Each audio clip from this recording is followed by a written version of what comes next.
चीर सकते हैं, कोई औषधि शरीर को ठीक कर सकती है, लेकिन शब्द आत्मा को पुनर्जीवित कर सकते हैं। प्राचीन ऋषि मुनियों ने कहा, वाक ब्रह्म है, यानी शब्द ही ब्रह्म का रूप है। और विज्ञान अब धीरे धीरे उस ज्ञान को पकड़ने की कोशिश कर रहा है जिसे हमारे पूर्वज सदियों पहले जानते थे। क्या आपने कभी सोचा है कि मंत्रों में शक्ति क्यों मानी जाती है? क्यों ओम की ध्वनि को सृष्टि का मूल कहा जाता है? जापानी वैज्ञानिक मसारू इमोटो ने अपने शोध में यह साबित किया कि प्यार और नफरत से बोले गए शब्द पानी की संरचना बदल देते हैं। सोचिए, हमारा शरीर भी तो 70% पानी है, तो जो शब्द हम सुनते हैं, बोलते हैं, वो हमारे भीतर कितनी ऊर्जा को जन्म दे रहे हैं। तो क्या शब्द सिर्फ संप्रेषण का माध्यम है या वे सृष्टि की अदृश्य धड़कन है? क्या हम अपने विचारों, अपने जीवन और यहां तक कि अपनी किस्मत को शब्दों के जरिए बदल सकते हैं? आज हम जानेंगे शब्दों के उस रहस्य को जिसे जानकर आप कभी भी लापरवाही से कोई बात नहीं कह पाएंगे, क्योंकि हर शब्द एक बीज है जो या तो आपको नई दुनिया दे सकता है या आपको अंदर से खत्म कर सकता है। ये कहानी नहीं है, ये चेतावनी है, और शायद आपकी चेतना को जगाने का अवसर भी। स्वागत है शब्दों की ऊर्जा के इस रहस्यमयी, चौंका देने वाले और जीवन बदल देने वाले सफर में। वही रोशनी आपके दरवाजे पर दस्तक दे। बहुत पहले, जब समय भी मौन था, जब न ध्वनि थी न प्रकाश, केवल एक मौन, स्थिरता, और फिर अचानक एक कंपन हुआ। यह कंपन कोई साधारण तरंग नहीं थी, यह वह ध्वनि थी जिसे आज हम ओम कहते हैं। वेदों में इसे प्रणव कहा गया, वह ध्वनि जिससे संपूर्ण सृष्टि की शुरुआत हुई। विज्ञान कहता है एवरीथिंग इज वाइब्रेशन, और हमारे आर्षि मुनि कहते थे शब्द ही ब्रह्म है। क्या यह मात्र संयोग है या विज्ञान अब धीरे धीरे उस सत्य की ओर बढ़ रहा है जो हजारों वर्षों से हमारे शास्त्रों में छुपा हुआ है? जब आप प्रेम कहते हैं तो आपके मुंह से निकलने वाली हवा केवल कंपन नहीं करती, वह एक दिशा में ऊर्जा भेजती है। यह ऊर्जा सुनने वाले के मस्तिष्क और हृदय में एक विशेष प्रतिक्रिया उत्पन्न करती है। जापान के वैज्ञानिक डॉक्टर मासारू एमोटो ने अपने प्रयोगों से यह सिद्ध किया, यदि आप पानी के सामने आई लव यू बोलें तो वह सुंदर क्रिस्टल बनाता है। यदि आप आई हेट यू कहें तो वह कुरूप और टूटा फूटा बन जाता है। और जब हमारा शरीर 70% पानी है, तो जरा सोचिए, जब कोई आपको गाली देता है या कोई कहता है तुम महत्वपूर्ण हो, तो आपके अंदर क्या बदलता है? आपके जीवन में कोई ऐसी बात जरूर रही होगी जहां किसी के बोले गए एक वाक्य ने आपको या तो तोड़ दिया या आपको एक नया रास्ता दिखा दिया। तू कुछ नहीं कर सकता, ये एक वाक्य एक बच्चे को वर्षों तक आत्मग्लानि में डुबो सकता है। मैं तुझ पर विश्वास करता हूं। सिर्फ ये शब्द किसी को उसकी जिंदगी की सबसे बड़ी ऊंचाई तक ले जा सकते हैं। शब्द केवल भावनाएं नहीं पहुंचाते, वे विश्वास, भय, प्रेम, घृणा, प्रेरणा और विनाश पैदा करते हैं। हमारे पूर्वजों ने यह बात बहुत पहले समझ ली थी, इसलिए वे शब्दों को सामान्य नहीं मानते थे। हर मंत्र, हर बीजाक्षर केवल बोलने के लिए नहीं था, वह ब्रह्मांडीय तरंगों से जुड़ा हुआ था। ओम, ह्रीं, क्लीं, श्रीं, ये सिर्फ अक्षर नहीं थे, ये ऊर्जा के स्रोत थे। हर ध्वनि विशेष कंपन के साथ जुड़ी हुई थी और उसका प्रभाव शरीर, मन और आत्मा पर पड़ता था। इसीलिए मंत्रों को जप कहा गया, क्योंकि उन्हें बार बार उच्चारित कर उस ऊर्जा को जगाना होता था। क्या आपने ध्यान दिया है, जब हम किसी चीज को नाम देते हैं तो वह अस्तित्व में आ जाती है? किसी को मूर्ख कहने से पहले वो बस इंसान था, लेकिन जैसे ही हम उसे वो शब्द देते हैं, वो पहचान बन जाती है। इसीलिए ऋषियों ने कहा था, जो शब्दों में है वही जीवन में प्रकट होगा। जब हम कहते हैं मेरा दिन बहुत खराब है, मैं कभी सफल नहीं हो पाऊंगा, मेरे पास कुछ नहीं है, तो हम न केवल ये कह रहे हैं, हम अपनी चेतना को इन वाक्यों के अनुरूप ढाल रहे हैं। हमारे बोले गए शब्द ही हमारे अवचेतन को निर्देश देते हैं। अगर आप बार बार कहते हैं मैं सक्षम हूं, मैं शांत हूं, मैं शक्तिशाली हूं, तो आपके अवचेतन मस्तिष्क में एक नई ऊर्जा का जन्म होता है। शब्दों की साधना कोई धार्मिक कर्मकांड नहीं है, यह एक वैज्ञानिक प्रक्रिया है। यदि आप अपने बोले गए हर शब्द के प्रति सजग हो जाएं, तो आप अपने जीवन में अद्भुत परिवर्तन देखेंगे। हर सुबह सिर्फ 5 मिनट अपने लिए बोलिए, मैं प्रकाश हूं, मेरे शब्द चमत्कार पैदा करते हैं, मैं जो कहता हूं वह सच बनता है। यह कोई अंधविश्वास नहीं, यह ऊर्जा का विज्ञान है। तो जब शब्द इतने शक्तिशाली हैं, तो क्या हम इनका उपयोग कर अपने चारों ओर एक नई वास्तविकता बना सकते हैं? क्या कोई गुप्त विद्या है जो हमें बताती है कि शब्दों से ब्रह्मांडीय ऊर्जा को कैसे नियंत्रित किया जा सकता है? अगले चरण में हम उतरेंगे उस रहस्यमयी विज्ञान में जहां शब्द बन जाते हैं साधना, शक्ति और सृजन का स्रोत। तैयार हो जाइए, क्योंकि अब आगे हम जानेंगे शब्दों की सिद्धि का रहस्य। जब तुम बोलते हो तो ब्रह्मांड सुनता है, लेकिन क्या तुम खुद सुन रहे हो कि तुम क्या बोल रहे हो? प्राचीन ऋषियों ने एक रहस्य की खोज की थी, जिसे आज हम धीरे धीरे समझ रहे हैं कि शब्द केवल संवाद का माध्यम नहीं है, वे सृष्टि का उपकरण है। जब कोई योगी गुफा में बैठकर केवल एक ही मंत्र का जप करता है, तो वह कौन सी शक्ति है जो उसे उस शब्द की ऊर्जा है, जो बार बार दोहराए जाने पर ब्रह्मांडीय स्तर पर एक विशेष फ्रीक्वेंसी उत्पन्न करता है। यह कोई जादू नहीं, यह प्योर वाइब्रेशन फिजिक्स है। भारतीय योग परंपरा में नाद योग एक अद्भुत मार्ग है। यह योग उस ध्वनि से जुड़ने का विज्ञान है जो ब्रह्मांड में सतत गूंज रही है। ऋषियों ने कहा था, अनाहत नाद एक ऐसी ध्वनि जो किसी टकराव से नहीं बल्कि अंतरिक्ष के मौन से उत्पन्न होती है। जब कोई साधक अपने मन को मौन करता है तो वह उस कंपन को सुनने लगता है जो सृष्टि की गहराई से आती है। उस क्षण उसके शब्द, उसके विचार, उसकी भावनाएं सब ब्रह्मांड से सीधे तौर पर जुड़ जाते हैं।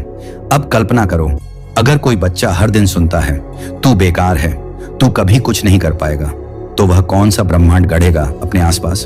और अगर वही बच्चा सुनता है, तू अद्भुत है, तू प्रकाश का स्रोत है, तो उसकी चेतना का स्वरूप ही बदल जाएगा। हम सब हर दिन किसी का ब्रह्मांड बना या बिगाड़ रहे होते हैं, केवल अपने शब्दों से। वैज्ञानिक कहते हैं, मानव मस्तिष्क हर शब्द को केवल एक संकेत की तरह दर्ज नहीं करता, बल्कि वह उसके पीछे की ऊर्जा, इरादा और ध्वनि तरंग को भी ग्रहण करता है। जब कोई बार बार कहता है, मैं थक गया हूं, मेरे पास समय नहीं है, मेरे बस का नहीं है, तो वह धीरे धीरे अपनी चेतना की शक्ति को समाप्त करता है। लेकिन जब आप खुद से कहते हैं, मैं सक्षम हूं, मैं हर चुनौती पार कर सकता हूं, मैं ब्रह्मांड की ऊर्जा से जुड़ा हूं, तो आप अपनी चेतना के स्तर को ऊपर उठा देते हैं। अब सवाल है, क्या हम शब्दों का प्रयोग एक टूल की तरह कर सकते हैं? उत्तर है हां, लेकिन उसके लिए नियम है। रूल 1, शब्दों को सजगता से बोलो। कभी भी गुस्से, जलन या भय की अवस्था में कुछ मत कहो, क्योंकि उस समय शब्द झर बन जाते हैं। रूल 2, हर सुबह अपने शब्दों से दिन की शुरुआत करो। आज का दिन अद्भुत है, मैं पूरी ऊर्जा से भरपूर हूं। रूल 3, अपने आसपास के लोगों के लिए वरदान बनो। हर किसी से ऐसे बोलो जैसे तुम उसे उसके उच्चतम रूप में देख रहे हो। रूल 4, नकारात्मक शब्दों की पहचान करो और उन्हें जड़ से उखाड़ फेंको। मुश्किल, समस्या नहीं हो पाएगा, इन शब्दों को बदल दो। चुनौती, संभावना जरूर होगा। प्राचीन भारत में आर्षि जब कोई ग्रंथ लिखते थे तो वे कहते थे, श्रुति है यह, अनादि है, अपौरुषेय है। इसका अर्थ था, ये शब्द इंसानों ने नहीं गढ़े, ये तो ब्रह्मांड से श्रवण के रूप में प्राप्त हुए। ऋग्वेद के अर्चाएं, उपनिषदों के श्लोक, ये मात्र साहित्य नहीं थे, ये ऊर्जा की कोडिंग थी। हर अक्षर एक चेतना से जुड़ा था। ये वही विज्ञान है जिसे अब साउंड हीलिंग, बिनॉरल फ्रीक्वेंसीज और वाइब्रेशन थेरेपी के नाम से पश्चिमी जगत में अपनाया जा रहा है। यदि शब्दों में ब्रह्मांड को रचने की शक्ति है, तो क्या कोई ऐसी विधा भी है जो इन शब्दों को सिद्ध कर दे? क्या मंत्रों के पीछे कोई छुपी हुई भाषा है जो उस व्यक्ति को असीम ऊर्जा का केंद्र बना देती है जो उसे समझता है? अगर आप अब तक हमारे साथ हैं तो आप खास हैं। नीचे कमेंट में लिखिए, मैं शक्ति हूं, और इस रहस्य को किसी अपने के साथ जरूर शेयर करें। वीडियो को लाइक करें, चैनल सब्सक्राइब करें और बेल आइकॉन दबाएं, ताकि अगला रहस्य सबसे पहले आप तक पहुंचे। जिसने मंत्र को जान लिया, उसने ब्रह्मांड को नियंत्रित कर लिया। जब तुम ओम नमः शिवाय बोलते हो तो वह केवल 5 शब्द नहीं होते, वह एक साउंड पोर्टल है, एक ऐसा द्वार जो तुम्हारे भीतर से होकर ब्रह्मांड की शक्ति से जुड़ता है। मंत्र का अर्थ है मन, माइंड प्लस त्रा, प्रोटेक्शन और लिबरेशन, यानी वह शब्द जो मन को नियंत्रित करे या मुक्त करे। ऋषियों ने कहा था, मंत्र वही है जो बार बार बोले जाने पर चेतना में कंपन उत्पन्न करे, और यही कंपन समय के साथ शरीर, मन और आत्मा को त्रिकालदर्शी दृष्टि देने लगता है। हर मंत्र की आत्मा होता है उसका बीजाक्षर। जैसे ओम सृष्टि का मूल नाद, ब्रह्मांड का कंपन ह्रीं, देवी की चेतना का बीज क्लीं, आकर्षण और शक्ति का बीज श्रीं, लक्ष्मी सौंदर्य और अभिवृद्धि की ऊर्जा। इन बीज मंत्रों को सिर्फ बोलना नहीं होता, उन्हें साधना के साथ जागृत करना पड़ता है। ये ठीक वैसे ही हैं जैसे किसी कंप्यूटर का कोड, अगर सही तरीके से लिखा गया तो वह ब्रह्मांडीय सिस्टम को एक्टिवेट कर देता है। मंत्र का प्रभाव तभी शुरू होता है जब तुम उसे नियमबद्ध समय पर बोलो, एकाग्रता से ध्यान में बैठकर उसका जप करो और उसमें पूर्ण श्रद्धा रखो। यह कोई पाखंड नहीं, बल्कि एक साइको एकॉस्टिक प्रोसेस है। जब कोई व्यक्ति किसी एक ही ध्वनि को हजारों बार दोहराता है तो वह आवाज मस्तिष्क की वेव पैटर्न को बदल देती है। ध्यान, माला, नियम, ब्रह्मचर्य, ये सब उस प्रक्रिया को तीव्र करते हैं। जिसने 1,00,000 बार बीज मंत्र को सिद्ध कर लिया वह ब्रह्मांड से कुछ भी मांग सकता है। क्या आपने कभी सुना है कर ही जप करना क्यों जरूरी है? भोजन के बाद जप निष्फल क्यों माना जाता है? मंत्रों के लिए ब्रह्म मुहूर्त क्यों श्रेष्ठ है? इन बातों के पीछे कोई अंधविश्वास नहीं बल्कि गहरे ऊर्जात्मक कारण होते हैं। रात 3 बजे से 5 बजे के बीच पृथ्वी की कंपन सबसे शांत होती है। इस समय मंत्रों की ध्वनि सीधे ब्रह्मांड के कंपन से मेल खाती है। तभी तो पुराने काल में तांत्रिक और योगी इसी समय साधना करते थे, क्योंकि यह समय है जब शब्द ब्रह्मांड के दरवाजे पर दस्तक देते हैं। यह प्रश्न बहुत से लोगों के मन में आता है, तो चलिए एक उदाहरण से समझते हैं। आप रोज कहते हो मेरे पास पैसे नहीं हैं, मैं थक गया हूं, मेरे पास टाइम नहीं है। अब आप बिना जाने नकारात्मक मंत्रों का जाप कर रहे हो। जब आप बार बार इन्हें बोलते हो तो ब्रह्मांड इन्हें मान लेता है और वही आपको बार बार लौटा कर देता है। अब सोचिए, अगर आप अपने शब्दों को जानबूझकर सकारात्मक और जागृत ऊर्जा के साथ बोलो, जैसे मैं समृद्ध हूं, मैं ब्रह्मांड से जुड़ा हूं, मेरे भीतर अपार शक्ति है, तो यह मंत्र बन जाते हैं जो जीवन को पुनः रचना शुरू कर देते हैं। डो एमोटो का नाम आपने सुना होगा। उन्होंने पानी पर प्रयोग किया। जब पानी को thank you, I love you जैसे शब्द सुनाए गए तो पानी के क्रिस्टल सुंदर और संतुलित बने। लेकिन जब उसे यू फूल या आई हेट यू कहा गया तो क्रिस्टल टूटे फूटे, बेतरतीब और बदसूरत हो गए। हमारा शरीर 70% पानी है, तो जब आप खुद से या दूसरों से कुछ कहते हो तो वह केवल शब्द नहीं होते, वे आपके शरीर की मॉलिक्यूलर स्ट्रक्चर को बदल रहे होते हैं। मंत्रों की साधना का अंतिम लक्ष्य है शब्दों से पार जाना। जब आप इतने गहरे उतर जाते हैं कि अब मंत्र भी भीतर ही गूंजता है, तब वह अजपा झप बन जाता है। अब बोलने की जरूरत नहीं, क्योंकि मंत्र अब आपकी श्वास में, धड़कन में और चेतना में समा चुका होता है। यह स्थिति केवल शब्दों की नहीं बल्कि उस ऊर्जा की होती है जो इन शब्दों के पीछे बह रही थी। अगर शब्द ब्रह्मांड को आकार दे सकते हैं और मंत्र चेतना को मुक्त कर सकते हैं, तो क्या कोई ऐसी भाषा भी है जो ईश्वर की अपनी भाषा है? जब ब्रह्मा ने सृष्टि रचनी चाही, तब उन्होंने सबसे पहले ध्वनि उत्पन्न की और उस ध्वनि से जन्मी संस्कृत। जब हम आज की भाषाओं में बोलते हैं तो हम भावों को प्रकट करते हैं, लेकिन जब कोई संस्कृत में बोलता है तो वह ऊर्जा को सक्रिय करता है। संस्कृत का हर शब्द, हर ध्वनि, हर स्वर बिना किसी दुर्घटना के सटीक गणितीय संरचना में है। यह कोई मानव निर्मित भाषा नहीं थी, बल्कि अनुभूति से प्रकट हुई भाषा थी। यह भाषा नहीं बोलती, यह कंपन करती है। क्या आप जानते हैं, संस्कृत के हर अक्षर का एक देवता है, हर स्वर की अपनी ऊर्जा, हर व्यंजन का अपना केंद्र। उदाहरण अ ब्रह्मा की सृजनात्मक ऊर्जा, ई बुद्धि की चेतना, उ ओज और तेज, का अग्नि तत्व, श शिव की ऊर्जा, हाँ प्राणवायु का प्रवाह। इसलिए संस्कृत केवल शब्दों की प्रणाली नहीं, यह एक मंत्र विज्ञान है। जब आप कोई संस्कृत श्लोक बोलते हो तो वह केवल अर्थ नहीं देता, वह ऊर्जा उत्पन्न करता है, क्योंकि इस भाषा की रचना चेतना में ध्यानस्थ ऋषियों ने की थी। उन्होंने न सुनी न सीखी बल्कि अनुभव की और फिर उसे सिद्ध किया। नासा के एक भाषा वैज्ञानिक रिक ब्रिग्स ने 1985 में एक रिसर्च पेपर लिखा, जिसमें उन्होंने कहा कि संस्कृत एकमात्र भाषा है जो कंप्यूटर प्रोग्रामिंग के लिए पूर्णतः उपयुक्त है। इसकी व्याकरण प्रणाली प्राकृतिक नहीं बल्कि एल्गोरिदमिक और सटीक है।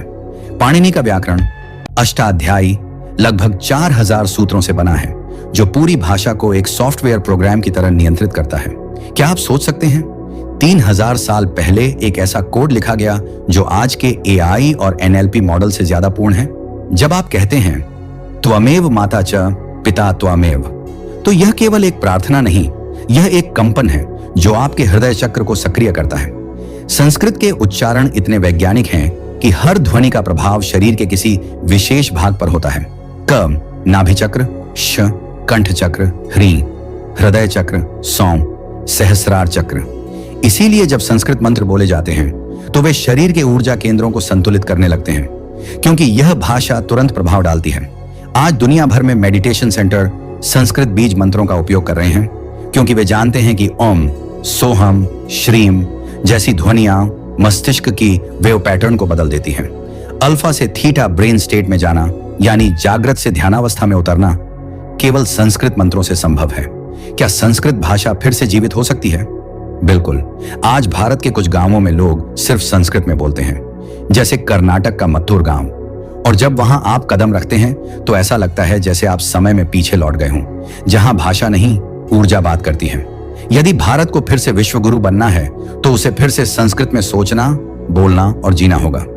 संस्कृत शब्द चेतना को जागृत करते हैं, लेकिन उससे आगे एक कला है जो शब्दों के पार जाती है, जहां न शब्द होते हैं न उच्चारण, बस शून्य की शक्ति होती है। अब जब आपने जान लिया है कि शब्दों में ब्रह्मांड को बदलने की क्षमता होती है, तो क्या आप तैयार हैं उस मौन की ओर जाने के लिए, जहां शब्द भी शांत हो जाते हैं?